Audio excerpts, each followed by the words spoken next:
ಪ್ರೀತಿಯ ನನ್ನ ಯೂಟ್ಯೂಬ್ ಕುಟುಂಬಕ್ಕೆ ಮತ್ತೊಮ್ಮೆ ನನ್ನ ಪುಟ್ಟ ಪ್ರಪಂಚಕ್ಕೆ ಸ್ವಾಗತ. ನಾನಿವತ್ತು ನಿಮಗೆ ನಮ್ಮ ಕಡೆ ಗೃಹ ಪ್ರವೇಶ ಹೇಗೆ ಮಾಡ್ತಾರೆ ಅನ್ನೋದನ್ನು ತೋರಿಸ್ಕೊಡ್ತೀನಿ. ಇದು ಗೃಹ ಪ್ರವೇಶದ ಹಿಂದಿನ ರಾತ್ರಿ ಮಾಡುತ್ತಿರುವಂತಹ ಪೂಜೆ ಆಗಿರುತ್ತೆ. ಇವತ್ತು ವಾಸ್ತು ರಾಕ್ಷೋಗ್ನ ಹೋಮವನ್ನು ಮಾಡ್ತಾ ಇದ್ದಾರೆ. ವಾಸ್ತುವಿಗೆ ಮತ್ತು ಮನೆ ದೇವರಿಗೆಲ್ಲ ಅಭಿಷೇಕ ಮಾಡಿಸಿ ಮನೆ ಒಡತಿ ಮತ್ತು ಒಡೆಯನ ಕೈಲಿ ಅಭಿಷೇಕವನ್ನು ಮಾಡಿಸಿ ಪೂಜೆಯನ್ನು ಮಾಡಿಸ್ತಾ ಇದ್ದಾರೆ. ಮೊದಲಿಗೆ ಆ ಪೂಜೆ ಎಲ್ಲ ಆದಮೇಲೆ ಹೋಮವನ್ನು ಮಾಡಿಸ್ತಾರೆ. ರಾತ್ರಿ ಹೋಮಕ್ಕೆ ತುಂಬ ಜನಕ್ಕೆ ಹೇಳ್ಕೊಂಡಿರಲಿಲ್ಲ, ನಮ್ಮವ್ರಿಗೆ ಹೇಳಿದರು. ನಮಗೆ ತುಂಬ ಹತ್ತಿರ ಇದ್ದಿದ್ದರಿಂದ ನಾವು ಹೋಗಿದ್ವಿ.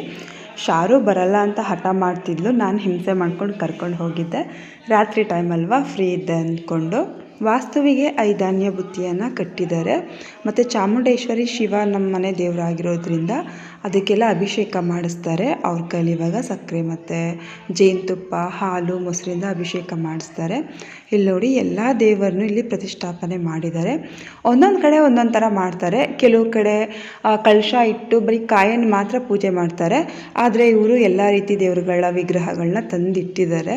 ಇದೇ ದಿನ ನಾನು ಈ ಮನೆಯನ್ನು ಹೋಮ್ ಟೂರ್ ಮಾಡಿದ್ದೀನಿ, ಅದು ಸಪ್ರೇಟ್ ಆಗಿದೆ ನೋಡಿ. ವಾಸ್ತು ರಾಕ್ಷೋಗ್ನ ಹೋಮವನ್ನು ಮಾಡೋದು ಇವತ್ತು. ನಾಳೆ ಗಣಪತಿ ಹೋಮವನ್ನು ಮಾಡ್ತೀವಿ.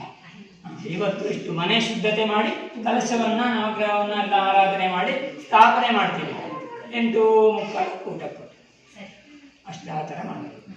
ಈಗ ಮಹಾಗಣಪತಿ ಧ್ಯಾಯಾಮಿ. ಇವತ್ತು ಪೂಜೆ ಮಾಡುವಾಗ ಅರ್ಚಕರು ಎಲ್ಲವನ್ನು ತುಂಬ ಚೆನ್ನಾಗಿ ಹೇಳಿದ್ರು. ಆದರೆ ನಾನು ಎಲ್ಲವನ್ನು ವಿಡಿಯೋ ಮಾಡಿಕೊಂಡ್ರೆ ತುಂಬ ಲಾಂಗ್ ಆಗಿಬಿಡುತ್ತೆ ಅಂದ್ಕೊಂಡು ನಾನು ಮೇನ್ ಸ್ವಲ್ಪ ಮಾತ್ರ ಮಾಡ್ಕೊಂಡಿದ್ದೀನಿ. ಇವಾಗಿಲ್ಲಿ ಇವರು ಸ್ಥಳ ಶುದ್ಧಿಯನ್ನು ಮಾಡ್ತಾ ಇದ್ದಾರೆ. ಇವತ್ತಿನ ಹೋಮವನ್ನು ಮಾಡ್ತಿರುವಂತಹ ಉದ್ದೇಶ ಏನು ಅಂತ ಹೇಳಿದ್ರೆ, ನಾವು ಗುದ್ಲಿ ಪೂಜೆ ಮಾಡಿರ್ತೀವಿ ಮತ್ತು ಮನೆ ಕಟ್ಟುವಾಗ ಏನಾದರೂ ತೊಂದರೆಗಳಾಗಿದ್ದರೆ ನಮ್ಮ ಕಡೆಯಿಂದ, ಅಂದರೆ ಕ್ರಿಮಿ ಕೀಟಗಳೆಲ್ಲ ಸತ್ತೋಗಿರುತ್ತೆ, ನಾವು ಏಟ್ ಹಾಕಿದಾಗ ಮನೆ ಮಾಡುವಾಗ ಅದರಿಂದ ಆ ದೋಷ ಏನಾದರೂ ಇದ್ದರೆ ಕಳೆದೋಗ್ಲಿ ಅಂತ ಇವತ್ತಿನ ಪೂಜೆಯನ್ನು ಮಾಡ್ತಾ ಇದ್ದಾರೆ. ಇಲ್ಲಿ ನೋಡಿ, ಇಲ್ಲಿ ಗಣಪತಿಯನ್ನು ಕೂರಿಸಿದ್ದಾರೆ, ಲಕ್ಷ್ಮಿಯನ್ನು ಕೂರಿಸಿದ್ದಾರೆ, ಸತ್ಯನಾರಾಯಣ ಸ್ವಾಮಿಯನ್ನು ಕೂರಿಸಿದ್ದಾರೆ. ಮನೆ ದೇವರು ಶಿವ ಪಾರ್ವತಿ ಆಗಿರೋದ್ರಿಂದ ಶಿವ ಪಾರ್ವತಿಯನ್ನು ಸಹ ಕೂರಿಸಿದ್ದಾರೆ. ಇದು ಗಣಪತಿ ಹೋಮ ಅಲ್ಲ, ನಾನು ಮೊದಲೇ ಹೇಳಿದಾಗೆ ವಾಸ್ತು ರಾಕ್ಷೋಗ್ನ ಹೋಮ ಅಂತ. ಸೊ ನಾಳೆ ಗಣಪತಿ ಹೋಮವನ್ನು ಮಾಡ್ತಾರೆ. ನಾನು ಇದನ್ನು ಕೂಡ ಜಾಸ್ತಿ ವಿಡಿಯೋ ಮಾಡ್ಕೊಂಡಿಲ್ಲ, ಸ್ವಲ್ಪನೇ ಮಾಡ್ಕೊಂಡಿದ್ದು. 5 ಜನ ಮುತ್ತೈದೆಯರು ಪೂರ್ಣಾಹುತಿ ಕೊಡೋದಕ್ಕೆ ಬಂದು ಪೂಜೆ ಮಾಡೋದಕ್ಕೆ ಅಂತ ಹೇಳಿದ್ರು. ಸೊ ನಾವು 5 ಜನ ಹೋದ್ವಿ. ಆದರೆ ಮನೆ ಒಡತಿ ಕೂಡ ಮಾಡಬೇಕಂತ ಹೇಳಿದ್ರು. ಸೊ ನಾನು ಅವ್ರಿಗೆ ಬಿಟ್ಟು ನಾನು ಬಂದೆ ವಾಪಸ್ಸು. ಈ ರೀತಿ ಎಷ್ಟೋ ಕಡೆ ಆಗುತ್ತೆ. ನಾವು 5 ಜನ ಕರೆದಾಗ ಒಂದು 5-6 ಜನ ಹೋಗಿಬಿಡ್ತೀವಿ. ಸೊ ಅವಾಗ ಒಬ್ಬರು ಬೇಡ ಅಂದಾಗ ವಾಪಸ್ ಬರೋದ್ರಲ್ಲಿ ತಪ್ಪೇನೂ ಇಲ್ಲ. ಏನೂ ಬೇಜಾರು ಮಾಡ್ಕೊಳ್ಳದೆ ವಾಪಸ್ ಬರಬೇಕು. ಪಾಪ ಚಂಪಕ ಅಂತ ವೈಟ್ ಸ್ಯಾರಿ ಹಾಕ್ಕೊಂಡಿದ್ದಾರಲ್ವ, ಅವರು ಕೂಡ ವಾಪಸ್ ಹೋದರು. ಆದರೆ ನಾನು ಡ್ರೆಸ್ ಹಾಕ್ಕೊಂಡೋಗಿದ್ದೆ ಅಲ್ವ, ಅವರೇ ಮಾಡಲಿ ಅಂದ್ಕೊಂಡು ನಾನೇ ವಾಪಸ್ ಬಂದೆ. ಇವತ್ತು ಕೂಡ ಸೀರೆ ಹಾಕ್ಕೊಂಡು ಹೋಗ್ಬೇಕಂತಲೇ ನಾನು ಅಂದ್ಕೊಂಡಿದ್ದು. ಆದರೆ ಯಾವಾಗಲೂ ನಮ್ಮವ್ರಿಗೆ ಹೋಗಬೇಕಲ್ವ, ಟೈಮ್ ಆಗೋಯ್ತು ಅಂತ ನಾನು ಬೇಗ ಹೊರಟೋಗ್ತೀನಿ. ಇನ್ನು ಸೀರೆ ಎಲ್ಲ ಲೇಟ್, ಒಂದು ದೊಡ್ಡ ಟಾಸ್ಕ್ ಅದು ಸೀರೆ ಹಾಕ್ಕೊಳ್ಳೋದು. ಸೀರೆ ಹಾಕ್ಕೊಂಡೆಲ್ಲ ಲೇಟ್ ಆಗಿಬಿಡುತ್ತೆ ಅಂತ ಹೊರಟೋಗ್ಬಿಡ್ತೀನಿ. ಆಮೇಲೆ ಅನ್ನಿಸ್ತಿರುತ್ತೆ ಸೀರೆ ಹಾಕ್ಕೊಂಡು ಬರಬೇಕಿತ್ತು ಅಂತ. ಕೊನೆಗೆ ನಾನು ಕೂಡ ಹೋಗಿ ಪೂಜೆ ಮಾಡಿದೆ. ಎಲ್ಲರೂ ಬಂದು ಪೂಜೆ ಮಾಡಿ ಅಂತ ಹೇಳಿದ್ರು. ಸೊ ನಾನು ಕೂಡ ಹೋಗಿ ಪೂಜೆ ಮಾಡಿದೆ. ನಾನಿಲ್ಲಿ ಇದು ಯಾರ ಮನೆ ಗೃಹ ಪ್ರವೇಶ ಅಂತ ಹೇಳ್ದೇ ನಾನು ವಿಡಿಯೋ ಮಾಡ್ಕೊಂಡು ಹೋಗ್ತಾ ಇದ್ದೀನಿ. ಯಾಕಂದರೆ ನಾನು ಆಲ್ರೆಡಿ ಹೋಮ್ ಟೂರ್ ಮಾಡಿದ್ದೀನಲ್ವ, ಅದ್ರಲ್ಲಿ ಹೇಳಿದ್ದೆ ಅಂತ ಇದ್ರಲ್ಲಿ ಹೇಳಲಿಲ್ಲ. ಇದು ಇಲ್ಲಿ ಗ್ರೀನ್ ಸ್ಯಾರಿ ಹಾಕ್ಕೊಂಡಿದ್ದಾರಲ್ವ, ಪುಣ್ಯ ಆಂಟಿ ಅಂತ, ಅವ್ರ ಮನೆ ಮಂಜಪ್ಪ ಮತ್ತು ಪುಣ್ಯ ಆಂಟಿ ಅಂತ. ಇವ್ರು ನಮಗೆ ಚಿಕ್ಕಪ್ಪನೇ ಆಗಬೇಕು, ಅಂದರೆ ನನ್ನ ಸ್ವಂತ ಅಣ್ಣ ತಮ್ಮಂದ್ರೇ. ಸೊ ಅದರಿಂದ ನಾನು ಇವತ್ತಿನ ವಿಡಿಯೋ ಮಾಡ್ಕೊಳ್ಳೋದಕ್ಕಾಯಿತು. ಬೇರೆ ಕಡೆ ಎಲ್ಲ ಹೋದರೆ ವಿಡಿಯೋ ಮಾಡ್ಕೊಳ್ಳೋದಕ್ಕಾಗಲ್ಲ. ನಂಗೆ ತುಂಬ ಹತ್ತಿರ ಯಾರಿರ್ತಾರೋ, ತುಂಬ ಹತ್ತಿರದ ರಿಲೇಟಿವ್ಸ್ ಅಥವಾ ಫ್ರೆಂಡ್ಸ್, ಈ ಥರ ಫ್ಯಾಮಿಲೀಸ್ ಆದರೆ ನಾನು ವಿಡಿಯೋ ಮಾಡ್ಕೊತೀನಿ. ಎಲ್ಲರದು ಮಾಡ್ಕೊಳ್ಳೋದು ಕಷ್ಟ ಅಲ್ವಾ.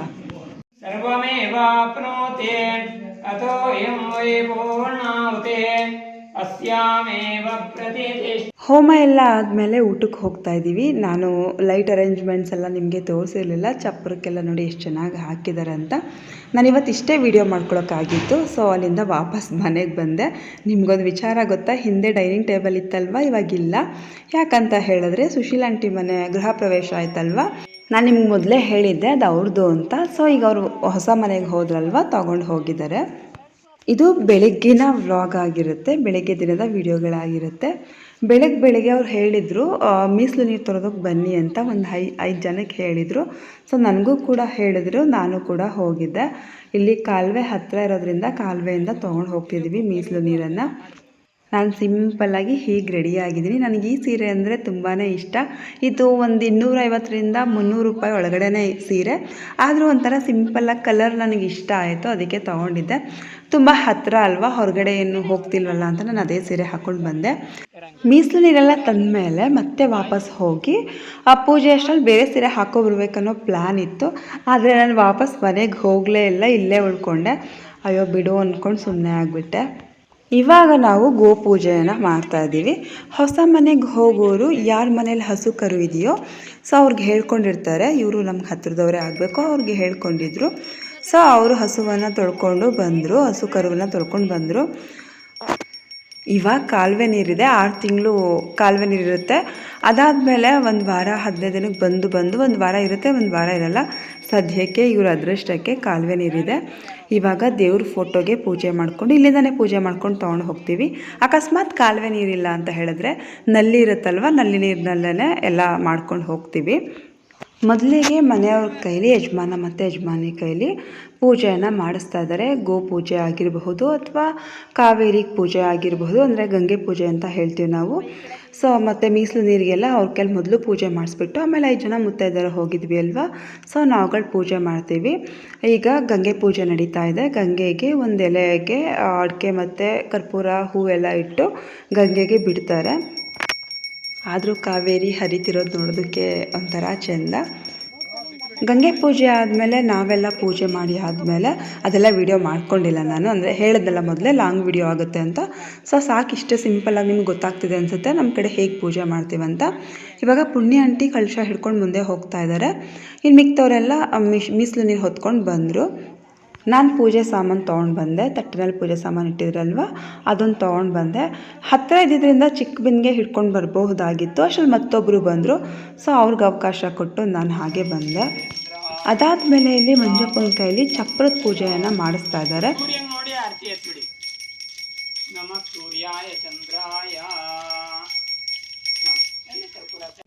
ಅದಾದಮೇಲೆ ಪುಣ್ಯಾಂಟಿ ಕೈಲಿ ಹೊಸಲು ಪೂಜೆಯನ್ನು ಮಾಡಿಸ್ತಾ ಇದ್ದಾರೆ. ಮಂಜಪ್ಪ ಚಪ್ರದ ಪೂಜೆ ಮಾಡೋವರೆಗೂ ನಾನು ದೇವ್ರ ಫೋಟೋ ನಾನು ಹಿಡ್ಕೊಂಡಿದ್ದೆ. ಇವಾಗ ಪುಣ್ಯಾಂಟಿ ಹೊಸಲು ಪೂಜೆ ಮಾಡೋವರೆಗೂ ಕಲಶ ನಾನು ಹಿಡ್ಕೊಂಡಿದ್ದೀನಿ. ಹಾಗೂ ನಾನು ಟೈಮ್ ಮಾಡಿಕೊಂಡು ಸ್ವಲ್ಪ ಹಾಗೆ ವಿಡಿಯೋ ಮಾಡಿಕೊಂಡೆ. ಮನೆ ಪೂರ್ತಿ ವಿಡಿಯೋ ನಾನು ಒಟ್ಟಿಗೆ ಮಾಡ್ಕೊಂಡಿದ್ದು, ಆದರೆ ನಾನು ಅದನ್ನು ಸಪ್ರೇಟಾಗಿ ಹಾಕಿದ್ದೀನಿ. ನೋಡಿ ಮನೆ ಹೇಗಿದೆ ಅನ್ನೋದನ್ನು ಆ ವಿಡಿಯೋದಲ್ಲಿ ನೋಡಿ ನೀವು. ಆಮೇಲೆ ಅಕ್ಷತೆ ಹಾಕಿ. ದ್ವಾರ ದೇವತಾಭ್ಯೋ ನಮಃ. ಹರಿದ್ರ ಕುಂಕುಮ ಚೂರ್ಣಂ ಸಮರ್ಪಯಾಮಿ, ಪುಷ್ಪಾಣಿ ಸಮರ್ಪಯಾಮಿ. ವಕ್ರತುಂಡ ಮಹಾಕಾಯ ಕೋಟಿ ಸೂರ್ಯ ಸಮಪ್ರಭ. ನಮ್ಮನೆ ಗೃಹ ಪ್ರವೇಶ ಆದಾಗ ಬೇರೆ ಅರ್ಚಕರು ನಮ್ಮ ಕೈಯಲ್ಲಿ ಸೇರನ್ನು ಒದಿಸಿದ್ರು. ಆದರೆ ಇಲ್ಲಿ ಏನೋ ವಿಶೇಷವಾಗಿ ಮಾಡ್ತಾ ಇದ್ದಾರೆ. ಹಸು ಒದ್ಕೊಂಡು ಹೋಗ್ಬೇಕಂತ ಇವ್ರು ಇಟ್ಟಿದ್ದಾರೆ. ಆಮೇಲೆ ಕಲಸಿಗನ್ನಡಿ, ಫೋಟೋ, ಮೀಸಲು ನೀರು ಅಡುಗೆ ಕೋಣೆ ಹತ್ರ ಒಂದು ಬಟ್ಟೆ ಹಾಕಿ ಬತ್ತಾರಾಗಿ ಇಟ್ಟಿದ್ದೀನಿ. ಅಲ್ಲಿ ಸೇರನ್ನ ಅದು ಒದ್ದು ಹೋಗ್ಬೇಕು. ಸ್ವಸ್ತಿನೋ ಮಿಮೀತಾಮಶ್ವಿನ, ನಿಧಾನ ತಕಡೆ. ಅಶ್ವಿನ ಭಗತ್ ಸ್ವಸ್ತಿ ದೇವ್ಯದಿತಿರನರ್ವಣ. ಸ್ವಸ್ತಿ ಪೂಷಾ ಅಸುರೋ ದದಾತು ನ ಸ್ವಸ್ತಿ ದ್ಯಾವಾ ಪೃಥಿವೀ ಸುಚೇತುನಾ. ಸ್ವಸ್ಥಯೇ ವಾಯುಮುಪಬ್ರವಾಮಹೈ ಸೋಮಂ ಸ್ವಸ್ತಿ ಭುವನಸ್ಯ ಯಸ್ಪತಿ. ನೀವು ದೇವ್ರ ಕೊನೆ ಒಳಗಿಡಿ, ಕಲಸಿಗೆ ನಡಿ, ನಿಧಾನ. ಸ್ವಸ್ತಿ ಭುವನಸ್ಯ ಯಸ್ಪತಿ ಬೃಹಸ್ಪತಿಂ ಸರ್ವಗಣಗೋ ಸ್ವಸ್ಥಯೇ ಸ್ವಸ್ಥಯ ಆದಿತ್ಯಾಸೋ ಭವಂತು ನಃ. ಮೀಸಲು ನೀರೆಲ್ಲ ಅಡುಗೆ ಮನೆಗೆ ತೊಗೊಂಡೋಗಿಟ್ರು. ಪುಣ್ಯಾಂಟಿ ಕೈಲಿ ಮನೆ ದೀಪವನ್ನು ಹಚ್ಚಿಸಿದ್ರು. ಇವತ್ತೇ ದೀಪ ಹಚ್ಚಿದ್ದು. ಗೋವೆಲ್ಲ ಬಂದಮೇಲೆ ಮೀಸಲು ನೀರೆಲ್ಲ ತಂದಮೇಲೆ ದೀಪವನ್ನು ಹಚ್ಚಿಸಿದ್ರು. ಇವಾಗ ಹಸು ಮತ್ತು ಕರುವಿಗೆ ರಸಾಯನ ಪ್ರಸಾದವನ್ನು ಮಾಡಿ ತಿನ್ನಿಸ್ತಾ ಇದ್ದಾರೆ. ಮನೆ ಒಳಗಡೆ ಕೆಲವು ಕಡೆ ಇರುತ್ತಂತೆ, ಕೆಲವು ಕಡೆ ಇರೋದಿಲ್ಲ. ಹಾಲನ್ನು ಕರೆಯುವಂತಹ ಸಂಪ್ರದಾಯ, ಅಂದರೆ ನೆಲಕ್ಕೇ ಹಾಲನ್ನು ಕರೀತಾ ಇದ್ದಾರೆ. ಅದಾದಮೇಲೆ ಮಂಜಪ್ಪನ ಕೈಲೂ ಸಹ ಪೂಜೆಯನ್ನು ಮಾಡಿಸಿದ್ರು, ದೇವರ ಪೂಜೆಯನ್ನು. ಮನೆ ಎಷ್ಟು ಅಡಿ ಅಳ್ತಾ ಇದೆ ಮತ್ತು ಎಷ್ಟು ಚದರ ಇದೆ ಮತ್ತು ಮನೆ ಹೇಗಿದೆ ಅನ್ನೋದೆಲ್ಲ ನೀವು ನೋಡಬೇಕಂತ ಹೇಳಿದ್ರೆ ಇದೇ ಮನೆದು ಹೋಮ್ ಟೂರ್ ಮಾಡಿದ್ದೀನಿ, ಸಪ್ರೇಟಾಗಿದೆ ನೋಡಿ. ಅದಾದಮೇಲೆ ದೀಪ ಎಲ್ಲ ಹಚ್ಚಾದಮೇಲೆ ಹಾಲನ್ನು ಉಕ್ಕಿಸುವಂಥ ಕಾರ್ಯಕ್ರಮ. ಮನೆ ಯಜಮಾನಿನೇ ಹಾಲನ್ನು ಉಕ್ಕಿಸ್ಬೇಕು. ಮತ್ತೊಂದು ವಿಚಾರ ಹೇಳಬೇಕು ನಾನು ನಿಮಗೆ ದೀಪಾವಳಿದು ನೃತ್ಯ ಅಂದರೆ ಡ್ಯಾನ್ಸ್ ವಿಡಿಯೋ ಕಳಿಸಿದ್ರೆ 1 ನಿಮಿಷದ್ದು ಶಾರು ಸ್ಕೂಲ್ನಲ್ಲಿ ಪ್ರೈಸ್ ಕೊಡ್ತಾರೆ ಅಂತ ಹೇಳಿದ್ದೆ. ಏನು ಖುಷಿ ವಿಚಾರ ಏನಂತ ಹೇಳಿದ್ರೆ ಆ ಪ್ರೈಸ್ ನಮಗೆ ಬಂದಿದೆ, ಅಂದರೆ ನಮ್ಮ ಕುಟುಂಬಕ್ಕೆ ಬಂದಿದೆ. ಆದರೆ ಅವ್ರಿನ್ನ ನಮ್ಮ ಮನೆಗೆ ತಲುಪಿಸಿಲ್ಲ. ಯಾವಾಗ ತಲುಪಿಸ್ತಾರೆ ಅಂತ ಗೊತ್ತಿಲ್ಲ. ಮೇ ಬಿ ಸ್ಕೂಲ್ ಡೇ ದಿನ ಕೊಡಬೇಕಂತ ಅಂದ್ಕೊಂಡಿದ್ದಾರೋ ಏನೋ ಗೊತ್ತಿಲ್ಲ. ಸೊ ಅದರಿಂದ ಇನ್ನೂ ನಮ್ಮ ಮನೆಗೆ ತಲುಪಿಲ್ಲ ಆ ಪ್ರೈಸು. ಬಂದ ತಕ್ಷಣ ಅದೇನು ಪ್ರೈಸ್ ಅನ್ನೋದನ್ನು ನಿಮಗೆ ತೋರಿಸ್ತೀನಿ. ಅದಕ್ಕೂ ಮುಂಚೆ ಹೇಳಿಬಿಡೋಣ, ನಿಮಗೆ ಪ್ರೈಸ್ ಬಂತಾ ಇಲ್ವಾ ಅಂತ ಹೇಳೋಣ ಅಂತ ಹೇಳ್ತಾ ಇದ್ದೀನಿ ಅಷ್ಟೇ. ಹಾಲೆಲ್ಲ ಉಗ್ಸಿದಾದ್ಮೇಲೆ ನಮಗೆಲ್ಲ ಹಾಲು ಕೊಟ್ಟರು. ಹಾಲು ಕುಡಿತಾ ಕೂತಿದ್ದೀವಿ ಕನ್ನಡಿ ಮುಂದೆ. ಹಾಗೆ ಒಂದು ವಿಡಿಯೋ ಕ್ಲಿಪ್ ಮಾಡ್ಕೊಳ್ಳೋಣ ಅನಿಸ್ತು, ಅದಕ್ಕೆ ಮಾಡಿಕೊಂಡೆ. ಹಾಲು ಕುಡ್ದಾದ ನಂತರ ನಾವು ತಿಂಡಿ ತಿನ್ನೋದಕ್ಕೆ ಅಂತ ಹೋಗ್ತಾ ಇದ್ದೀವಿ. ಇಲ್ಲೇ ಮನೆ ಪಕ್ಕ ಹೊಲದಲ್ಲಿ ಎಲ್ಲ ಉತ್ತಿ ಚೆನ್ನಾಗಿ ಮಾಡಿದರು, ಅಂದರೆ ಉಳುಮೆ ಮಾಡಿದರು. ಅದು ಇವ್ರಿಗೆ ಅನುಕೂಲ ಆಯಿತು. ಮನೆ ಪಕ್ಕದಲ್ಲೇ ಒಂದು ಹೊಲ ಇತ್ತು. ಸೊ ಅವರೇನೋ ಬೇರೆ ಮಾಡೋದಕ್ಕೆ ಅಂತ ಉಳುಮೆ ಮಾಡಿದರು. ಇವರು ಊಟ ಬಡಿಸೋದಕ್ಕೆ ತುಂಬ ಚೆನ್ನಾಗಿ ಜಾಗ ಸಿಕ್ತು. ಇಲ್ಲಿ ನೋಡಿ, ಇಲ್ಲಿಂದ ನಮ್ಮ ಮನೆ ಕಾಣಿಸ್ತಿದೆ.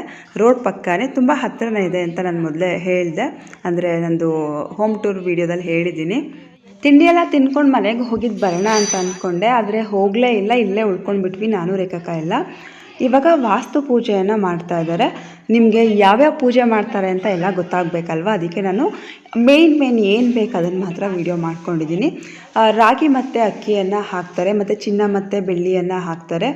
ಮೊದಲೆಲ್ಲ ಬೇಸ್ ಮಟ್ಟ ಮಾಡುವಾಗಲೇ ಹಾಕ್ಬಿಡ್ತಿದ್ರು, ಆದರೆ ಇವಾಗೆಲ್ಲ ಈ ಥರನೇ ಮಾಡೋದು. ಟೈಲ್ ಸ್ವಲ್ಪ ಕೊರ್ದ್ಬಿಟ್ಟು ಅಲ್ಲಿ ಕೂರಿಸ್ತಾರೆ. ನಮ್ಮ ಮನೆಯಲ್ಲಿ ನಾವು ಗೋಡೆಗೆ ಕೂರಿಸಿದ್ದೀವಿ. ಗೋಡೆಗಿಂತ ನೆಲಕ್ಕೆ ಕೂರಿಸಿದ್ರೆ ಒಳ್ಳೆಯದು ಅಂತ ಹೇಳ್ತಾರೆ. ನೋಡಿ, ಕಾಜು ಬರ್ಫಿ ಮಾಡಿದ್ದಾರೆ. ರೆಡಿಯಾಗಿ ಬಂದ್ರಾ? ಒಂದಷ್ಟು ನೀರು ಇಡ್ತಾ ಇದ್ರಾ?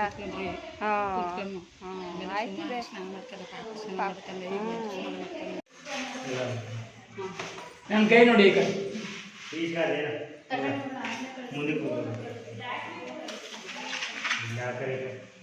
ವಾಸ್ತು ಪೂಜೆ ಎಲ್ಲ ಆದಮೇಲೆ ಪುಣ್ಯ ಆಂಟಿಗೆ ರೆಡಿ ಮಾಡ್ತಾ ಇದ್ದೀವಿ. ಅವ್ರಿಗೆ ರೆಡಿ ಆಗೋದಕ್ಕೆ ಒಂಚೂರು ಇಷ್ಟ ಇಲ್ಲ. ಅವ್ರು ಯಾವಾಗಲೂ ಸಿಂಪಲ್ ಆಗಿರೋದಕ್ಕೆ ಇಷ್ಟಪಡ್ತಾರೆ.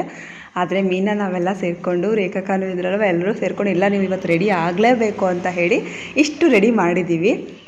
ಆಂಟಿಗೆ ನಿಜವಾಗ್ಲೂ ಒಂಚೂರು ಇಷ್ಟ ಆಗ್ತಿಲ್ಲ, ಆದರೆ ಏನಿಲ್ಲ, ಚೆನ್ನಾಗಿ ಕಾಣಿಸ್ತಿದ್ದಾರಲ್ವಾ.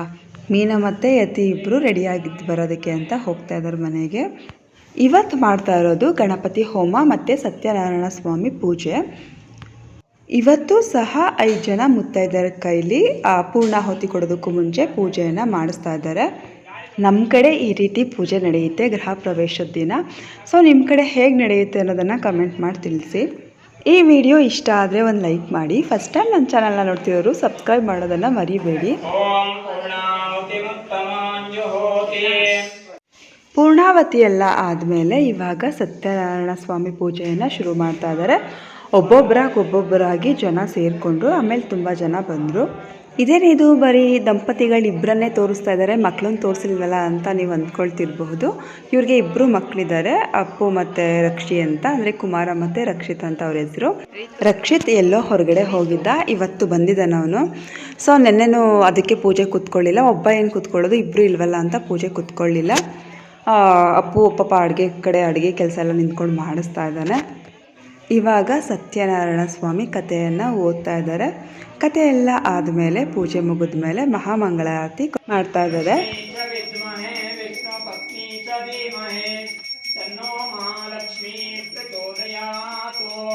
ನಾರಾಯಣಾಯ ವಿದ್ಮಹೇ ವಾಸುದೇವಾಯ ಧೀಮಹಿ ತನ್ನೋ ವಿಷ್ಣು ಪ್ರಚೋದಯಾತು. ಈಗ ಬಂದವರಿಗೆ ಕೊಡಿ. ಯಾರು 5 ಜನ ಮುತ್ತೈದೆಯರು ಬನ್ನಿ. ಪ್ರಸಾದಕ್ಕೆ ಅವಲಕ್ಕಿ ಮತ್ತು ಕೇಸರಿ ಬಾತು ಮತ್ತು ತೀರ್ಥ ಪ್ರಸಾದವನ್ನು ಮಾಡಿದರು. ಅರ್ಚಕರು ತುಂಬ ಚೆನ್ನಾಗಿ ಪೂಜೆಯನ್ನು ನಡೆಸ್ಕೊಟ್ರು. ಎಲ್ಲ ಕಾರ್ಯಕ್ರಮಗಳು ತುಂಬ ಚೆನ್ನಾಗಾಯಿತು. ಪೂಜೆಗೆ ನಮ್ಮ ಅತ್ತೆ ಕೂಡ ಬಂದಿದ್ದರು. ಹಾಗೆ ಅರ್ಚಕರ ಹಿಂದೆ ನೋಡಿ. ಈ ಒಂದು ನೂತನ ಗ್ರಹದಲ್ಲಿ ನೆರವೇರಿಸಿದ್ದಾರೆ.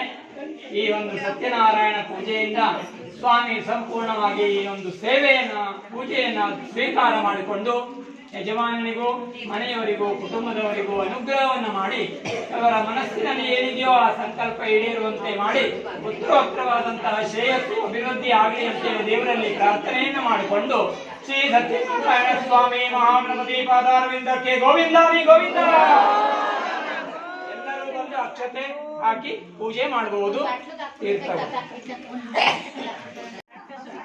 ಸ್ವಲ್ಪನೇ ಸಾಕು.